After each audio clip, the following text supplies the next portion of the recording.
Judul khotbah hari ini, kita akan diubah. Mari kita meluangkan waktu untuk belajar tentang perubahan dengan judul khotbah hari ini. Alkitab mengajar kita ketika kita kembali ke rumah abadi kita di sorga, kita tidak akan pergi dengan tubuh jasmani, tetapi dengan tubuh rohania, dan akan hidup bersama dengan Tuhan untuk selama-lamanya. Untuk mengubah kita, Tuhan telah memberikan kita hukum perjanjian baru. Tuhan mengajari kita bahwa ketika kita menuruti hukum perjanjian baru, perubahan yang indah akan terjadi di dalam kita. Jadi, hari ini biarkan saya menceritakan suatu dongeng. Saudara-saudari, pernahkah dengar cerita si cantik dan si buruk rupa? Mungkin ada yang pernah dengar judulnya, tetapi tidak ingat isi ceritanya karena sudah lama dengar. Ada seorang pangeran yang tampan di suatu kerajaan. Dia sangat sombong. Dia orang egois, tidak pernah memikirkan orang lain kecuali dirinya sendiri. Suatu hari, seorang wanita tua berkunjung ke istana yang pangeran tinggali. Wanita tua itu ditanyai tentang alasan berkunjung ke sana. Jawabnya, "Aku ingin memberikan setangkai mawar kepada pangeran." Ketika pangeran melihatnya, kelihatannya bukan seorang yang berharga. Jadi dia tidak memperhatikannya dan berkata, "Jangan perhatikan dia, usirlah orang itu." Seiring keluarnya perkataan itu, wanita tua itu menyatakan identitasnya sebagai seorang peri. Peri itu menjatuhkan hukuman kepada pangeran itu, sehingga dia berubah menjadi buruk rupa, dan istana pun menjadi tua. Semua pegawai dan hamba di dalam istana kena kutukan dari peri itu. Lalu mereka semua menjadi suatu barang di dalam istana. Sang pangeran itu menjadi si buruk rupa. Salah satu ajudannya menjadi teko, dan yang lainnya menjadi jam. Seperti ini, semuanya kehilangan rupa aslinya. Setelah memberikan kutukan kepada mereka, peri tersebut berkata, "Untuk kamu menjadi kembali rupa aslimu, bukan orang pura-pura menghormatimu karena kamu seorang pangeran. Tetapi kamu harus menemukan seorang yang sungguh-sungguh menghormatimu dan mencintaimu sebelum daun mawar yang terakhir gugur." Peri sudah memberitahukannya demikian lalu menghilang. Tetapi pangeran tersebut sudah menjadi si buruk rupa.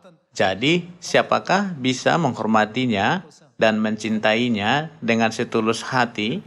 Sementara itu, seorang wanita bernama Bella memasuki istana tersebut dan bertemu dengan si buruk rupa. Pertama, si buruk rupa membentaknya dengan sangat galak. Dia tidak makan bersama dengan wanita cantik itu, malah kabur karena rupanya buruk. Tetapi karena mereka terus menghabiskan waktu bersama, mereka menjadi ramah satu sama lain. Bella pernah menghadapi situasi berbahaya, dan si buruk rupa menyelamatkannya. Setelah itu, mereka lebih dekat satu sama lain. Sejak saat itu, Bella berpikir budi pekerti si buruk rupa itu baik, meskipun penampilannya buruk. Lalu, mereka berdua saling jatuh cinta. Akhirnya, si buruk rupa terancam hampir mati. Bella berkata kepadanya, "Jangan tinggalkan aku." Dengan meneteskan air matanya, Bella mengungkapkan cintanya terhadap si buruk rupa. Tiba-tiba, kilat sambar menyambar, dan kutukannya jadi hilang. Si buruk rupa menjadi kembali ke penampilan aslinya sebagai pangeran tampan. Memang jam, teko, dan segala hal di dalam istana itu terlepas dari kutukan dan menjadi kembali ke wujud aslinya juga. Cerita ini sebagian dari dongeng anak. Kita sekarang menjadi manusia dengan memakai kerudung dosa. Tetapi kita akan diubah dalam sekejap dan kembali ke wujud dan penampilan asli kita pada suatu hari. Meskipun cerita ini dari sebuah dongeng anak, kelihatannya cerita ini membantu kita mengerti firman-firman Alkitab. Oleh karena itu, saya mengatakannya. Akhirnya, si buruk rupa kembali menjadi pangeran yang tampan. Sebelumnya, dia hanya mau tahu dirinya sendiri dan sombong, dan tidak pernah memikirkan penderitaan dan kesakitan rakyatnya. Akan tetapi, hatinya diubah dan dia sanggup memulihkan penampilan tampannya. Cerita ini dari dongeng anak, tetapi pesan dari isi dongeng itu mendesak kita berpikir, bagaimana rupa kita ketika Tuhan mengubah kita? Akankah kita menjadi seperti pangeran itu? Alkitab menyadarkan kita kebenaran bahwa kita akan kembali ke wujud dan penampilan alamiah kita yang sudah kita miliki di kerajaan sorga, yaitu rupa malaikat. Untuk pekerjaan ini terjadi, ada suatu hal yang harus kita lakukan. Itu adalah kita harus menuruti hukum Tuhan dan perintah Tuhan dengan setia. Perintah-perintah dari Tuhan mengandung unsur rohani yang dapat mengubah kita. Kita bisa berpikir sederhana. Hari Sabat adalah hari ketujuh, hari Sabtu. Jadi aku harus berkebaktian pada hari Sabat karena itu perintah Alkitab. Namun kita tidak boleh melupakan bahwa unsur-unsur yang dibutuhkan untuk kita diubah di dalam hukum Tuhan. Mari kita baca 1 Tesalonika pasal 4 ayat 14. Karena jikalau kita percaya bahwa Yesus telah mati dan telah bangkit, maka kita percaya juga bahwa mereka yang telah meninggal dalam Yesus akan dikumpulkan Allah bersama-sama dengan Dia. Ini kami katakan kepadamu dengan firman Tuhan. Kita yang hidup yang masih tinggal sampai kedatangan Tuhan sekali-kali tidak akan mendahului mereka yang telah meninggal. Sebab pada waktu tanda diberi, yaitu pada waktu penghulu malaikat berseru dan sangkakala Allah berbunyi, maka Tuhan sendiri akan turun dari sorga dan mereka yang mati dalam Kristus akan lebih dahulu bangkit. Sesudah itu, kita yang hidup, yang masih tinggal akan diangkat bersama-sama dengan mereka dalam awan menyongsong Tuhan di angkasa. Demikianlah kita akan selama-lamanya bersama-sama dengan Tuhan. Karena itu, hiburkanlah seorang akan yang lain dengan perkataan-perkataan ini. Alkitab bernubuat bahwa pada waktu penghulu malaikat berseru dan sangkakala Tuhan berbunyi, maka Tuhan sendiri akan turun dari sorga dan dalam kemuliaan yang begitu hebat, kita akan diangkat dalam awan menyongsong Tuhan di angkasa. Mari kita baca firman 1 Korintus pasal 15 ayat 50 tentang hal ini. Saudara-saudara, inilah yang hendak kukatakan kepadamu, yaitu bahwa daging dan darah tidak mendapat bagian dalam kerajaan Allah, dan bahwa yang binasa tidak mendapat bagian dalam apa yang tidak binasa. Sesungguhnya, aku menyatakan kepadamu suatu rahasia. Kita tidak akan mati semuanya, tetapi kita semuanya akan bagaimana? Akan diubah dalam sekejap mata pada waktu bunyi nafiri yang terakhir. Sebab nafiri akan berbunyi dan orang-orang mati akan dibangkitkan dalam keadaan yang tidak dapat binasa dan kita semua akan diubah. Mari kita lihat perubahan apa yang akan terjadi. Ayat 53. Karena yang dapat binasa ini harus mengenakan yang tidak dapat binasa, dan yang dapat mati ini harus mengenakan yang tidak dapat mati. Dan sesudah yang dapat binasa ini mengenakan yang tidak dapat binasa, dan yang dapat mati ini mengenakan yang tidak dapat mati, maka akan genaplah firman Tuhan yang tertulis. Maut telah ditelan dalam kemenangan. Hai maut, di manakah kemenanganmu? Hai maut, di manakah sengatmu? Sengat maut ialah dosa, dan kuasa dosa ialah hukum Taurat. Tetapi syukur kepada Allah yang telah memberikan kepada kita kemenangan oleh Yesus Kristus, Tuhan kita. Karena itu, saudara-saudaraku yang kekasih, berdirilah teguh, jangan goyah, dan giatlah selalu dalam pekerjaan Tuhan. Sebab kamu tahu bahwa dalam persekutuan dengan Tuhan, jerih payahmu tidak sia-sia. Segala jerih payah kita di dalam Tuhan tidak sia-sia. Pada waktu bunyi nafiri yang terakhir, kita semua akan diubah dalam sekejap mata. Tubuh yang dapat binasa harus mengenakan tubuh yang tidak dapat binasa. Dan tubuh yang dapat mati harus mengenakan tubuh yang tidak dapat mati. Kita akan memulihkan kembali wujud asli kita. Cerita dari buku Si Cantik dan Si Buruk Rupa sudah terkenal di antara manusia. Bagian terpenting dalam cerita ini begini. Pangeran tersebut sangat tampan dan tinggal di sebuah istana yang megah. Tetapi hatinya penuh dengan kesombongan, egois, dan punya sifat jahat. Setelah dia dipakaikan penampilan buruk, orang-orang menolak dan mengabaikannya. Ketika dia mencoba mendekati orang-orang dan bersama melakukan sesuatu, mereka tidak suka pada dia, tidak mau bersama dengan dia, bahkan takut kepadanya. Dari keadaan demikian, dia mendapatkan banyak kesadaran.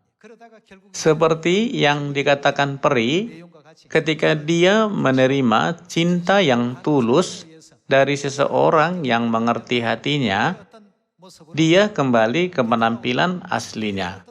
Menurut saya, proses inilah bagian terpenting dari cerita Si Cantik dan Si Buruk Rupa. Alkitab mengajarkan bahwa aslinya kita adalah putra dan putri di kerajaan sorga, bukan? Tetapi, karena dosa kita terpaksa dipakaikan tubuh jasmani ini dan jadi manusia yang tinggal di atas bumi ini. Kalau kita tidak melakukan pekerjaan yang benar, tanpa peduli rupa kita sekarang, bagus atau tidak, hidup kita akan berakhir seperti si buruk rupa untuk selamanya. Tetapi jika Tuhan mengampuni semua dosa kita melalui kebenaran perjanjian baru, kita akan menjadi bebas dari dosa dan akan diubah menjadi wujud asli kita, bukan? Tentang hal ini sudah tertulis di dalam 1 Korintus pasal 15. Dalam sekejap mata pada waktu bunyi nafir yang terakhir, kita semuanya akan diubah. Pada waktu itu, kita akan layak menerima warisan kerajaan Tuhan. Dalam sekejap mata, kita semuanya akan diubah. Ayat 52 kita baca, sebab nafiri akan berbunyi dan orang-orang mati akan dibangkitkan dalam keadaan yang tidak dapat binasa dan kita semua akan diubah. Saudara-saudari, kita ingin saat kita diubah cepat tiba, bukan? Kita semua harus diubah. Kita bisa berkata, semua manusia sekarang sepertinya memakai topeng si buruk rupa kalau kita membandingkan dengan cerita tersebut. Kalau begitu, bagaimana caranya kita melepaskan topeng si buruk rupa itu? Alkitab mengatakan bahwa kita harus mengenakan manusia baru. Tuhan mengajari kita untuk menanggalkan segala rupa kita sekarang dan harus diubah menjadi rupa yang baru. Mari kita baca Kolose pasal 3 ayat 5. Karena itu, matikanlah dalam dirimu segala sesuatu yang duniawi, yaitu percabulan, kenajisan, hawa nafsu, nafsu jahat, dan juga keserakahan yang sama dengan penyembahan berhala. Semuanya itu mendatangkan murka Allah atas orang-orang durhaka. Dahulu kamu juga melakukan hal-hal itu ketika kamu hidup di dalamnya. Tetapi sekarang, buanglah semuanya ini, yaitu marah, geram, kejahatan, fitnah, dan kata-kata kotor yang keluar dari mulutmu. Jangan lagi kamu saling mendustai, karena kamu telah menanggalkan manusia lama serta kelakuannya dan telah mengenakan manusia baru yang terus-menerus diperbaharui untuk memperoleh pengetahuan yang benar menurut gambar kaliknya. Di sini dikatakan, kita harus mematikan segala sesuatu yang duniawi di dalam diri kita. Maksudnya, kita harus membuang segala batin duniawi dan pikiran salah di dalam diri kita. Kita perlu menanggalkan manusia lama serta kelakuannya dan harus mengenakan manusia baru. Hal itu sama dengan si buruk rupa yang harus menanggalkan rupa buruknya dan berubah menjadi rupa aslinya, bukan? Marilah kita semua berubah tanpa gagal. Mari kita baca Efesus pasal 4, ayat 19 kita baca. Perasaan mereka telah tumpul, sehingga mereka menyerahkan diri kepada hawa nafsu dan mengerjakan dengan serakah segala macam kecemaran. Tetapi kamu bukan demikian. Kamu telah belajar mengenal Kristus. Karena kamu telah mendengar tentang Dia dan menerima pengajaran di dalam Dia menurut kebenaran yang nyata dalam Yesus, yaitu bahwa kamu, berhubung dengan kehidupan kamu yang dahulu, harus menanggalkan manusia lama yang menemui kebinasaannya oleh nafsunya yang menyesatkan, supaya kamu diperbaharui di dalam roh dan pikiranmu, dan mengenakan manusia baru yang telah diciptakan menurut kehendak Allah di dalam kebenaran dan kekudusan yang sesungguhnya. Alkitab mengajarkan kita bahwa kita harus menanggalkan manusia lama yang hanyut pada hawa nafsu duniawi. Dan kita harus menaati hukum surgawi yang diberikan Tuhan yang kudus kepada kita supaya kita kembali menjadi rupa malaikat, rupa asli kita. Hukum apakah yang sudah Tuhan berikan kepada kita untuk rencana tersebut terjadi? Itu adalah hukum perjanjian baru. Mari kita melihat dalam kitab Yohanes pasal 6. Kalau kita menuruti hukum perjanjian baru dengan setia, perubahan indah akan terjadi di dalam kita. Mari kita baca Yohanes pasal 6 ayat 53. Maka kata Yesus kepada mereka, "Aku berkata kepadamu, sesungguhnya jikalau kamu tidak makan daging anak manusia dan minum darahnya, kamu tidak mempunyai hidup di dalam dirimu. Meskipun manusia bergerak dan kelihatannya sedang hidup, di dalamnya tidak ada hidup yang kekal yang disebut Tuhan di sini." Ayat 54. Barang siapa makan dagingku dan minum darahku, ia mempunyai apa? Ia mempunyai hidup yang kekal dan aku akan membangkitkan dia pada akhir zaman. Sebab dagingku adalah benar-benar makanan, dan darahku adalah benar-benar minuman. Barang siapa makan dagingku dan minum darahku, ia tinggal di dalam aku, dan aku di dalam dia. Kita harus bersatu dengan Tuhan, sehingga pikiran Tuhan menjadi pikiran kita, dan kehendak Tuhan menjadi kehendak kita. Perubahan ini harus terjadi di dalam kita. Kalau kita menuruti hukum perjanjian baru dan mengerti kasih Tuhan yang kudus yang tersembunyi di dalam hukum perjanjian baru itu, semua orang di dunia akan menghormati Kristus dan memuliakannya. Pada waktu itu, mereka akan memuji semua anak-anak Sion yang terkasih dengan berkata, "Usahamu baik sekali. Kamu sudah berusaha banyak untuk melaksanakan pekerjaan Tuhan." Cerita dari si cantik dan si buruk rupa punya banyak poin yang berhubungan dengan kebenaran. Sang pangeran harus membuang keegoisan dan kesombongannya untuk menemukan kembali rupa aslinya. Hanya ketika dia membuang segala hal tersebut, dia bisa menerima cinta dari banyak orang, dan ketika dia menerima cinta, dia bisa menjadi kembali ke rupa aslinya. Jika begitu, ada kebutuhan apakah di dalam dunia rohani sehingga Tuhan telah memberikan kepada kita kebenaran perjanjian baru dan memerintahkan kita untuk menuruti hukum, peraturan, dan ketetapannya? Tuhan tidak memerintahkan kita untuk memelihara hari Sabat atau Paskah tanpa alasan. Kalau tidak ada alasan tetap, Tuhan hanya memberikan penderitaan kepada umat manusia, bukan? Pasti ada alasannya dalam segala hal. Menurut Wahyu pasal 4, segala makhluk telah diciptakan menurut kehendaknya. Jadi, segala hukum perjanjian baru diberikan Tuhan kepada umat manusia menurut kehendaknya. Segalanya ada alasannya. Untuk apakah Tuhan memberikan kepada kita hukum perjanjian baru? Untuk membuat kita menjadi manusia baru. Untuk kita akan diubah menjadi makhluk yang sempurna dalam sekejap mata, Tuhan memberikan kita hidup yang kekal dulu.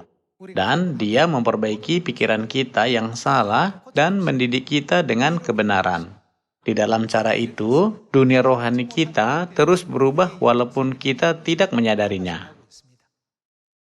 Kita perlu mengingat, kita sedang menuju sampai ke saat kita akan diubah dalam sekejap mata. Supaya perubahan ini terjadi, kita perlu apa? Itulah perintah-perintah Tuhan. Hukum-hukum surgawilah hal terpenting. Sama seperti si buruk rupa menjadi kembali rupa pangeran. Tuhan mengajari kita bahwa kita pasti akan diubah menjadi rupa malaikat, rupa asli kita melalui Alkitab. Kita akan menjadi rupa malaikat. Bukan hanya itu, tetapi juga sifat kita mirip dengan siapa? Kita akan mirip dengan sifat Tuhan.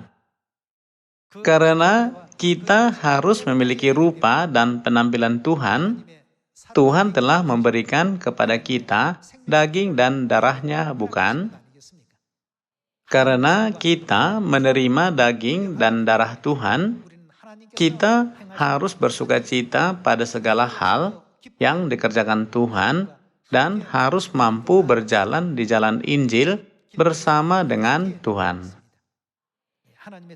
Tuhan mau semua manusia diselamatkan. Jika begitu, kita juga harus berharap semua manusia diselamatkan, bukan? Mari kita berubah dengan punya iman itu. Menanggalkan manusia lama dan membuang batin dan pikiran yang hanya memikirkan diri sendiri, marilah kita hidup sesuai dengan ajaran-ajaran kudus dari Tuhan dan memakai manusia baru. Jika demikian, kita akan menjadi anak-anak sorgawi yang layak memasuki kerajaan sorga, bukan? Mari kita cari tahu satu hal lagi yang diinginkan Tuhan untuk kita lakukan sebelum menyelesaikan khotbah ini. Mari kita baca Markus pasal 16 ayat 15. Lalu ia berkata kepada mereka, "Pergilah ke seluruh dunia, beritakanlah Injil kepada segala makhluk." Apakah itu Injil? Injil adalah perjanjian baru, hukum perjanjian baru, perintah perjanjian baru, peraturan perjanjian baru, itulah Injil. Beritakanlah Injil kepada segala makhluk. Ketika kita semua melakukan pekerjaan Injil ini, dunia rohani kita terus berubah. Dulunya kita diusir dari sorga, tetapi sekarang dunia rohani kita berubah supaya kita bisa kembali ke kerajaan sorga. Jadi, Tuhan terus-menerus meminta kita untuk tidak kehilangan hukum, perintah, dan ketetapan Tuhan, tetapi melakukannya dengan taat walau apapun yang terjadi. Mari kita baca ayat 15 sekali lagi. Lalu ia berkata kepada mereka, "Pergilah ke seluruh dunia, beritakanlah Injil kepada segala makhluk. Siapa yang percaya dan dibaptis akan diselamatkan, tetapi siapa yang tidak percaya akan dihukum." Tuhan telah berfirman kepada kita, beritakanlah Injil perjanjian baru kepada segala makhluk. Orang yang percaya dan menerima perjanjian baru dan melakukan ajaran-ajaran itu akan menerima keselamatan dari Tuhan. Saudara-saudari, tolong pikirkan sekali lagi judul khotbah hari ini, kita akan diubah. Sampai sekarang, Anda sekalian sudah rajin memberitakan Injil, sudah rajin berdoa, sudah rajin menyelidiki firman Tuhan, dan sudah rajin beribadah kepada Tuhan. Kita semua sudah menjalani hidup keimanan sampai sejauh ini. Beribadah kepada Tuhan bukanlah hanya kita datang ke gereja, berdoa, menyanyikan nyanyian baru, dan mendengarkan firman Tuhan. Tuhan telah memerintahkan kita untuk menyembahnya karena Tuhan menaruh unsur-unsur rohani di situ. Hanya ketika kita melakukan seperti yang difirmankannya, pekerjaan rohani dapat terjadi di dalam dunia yang tak kelihatan.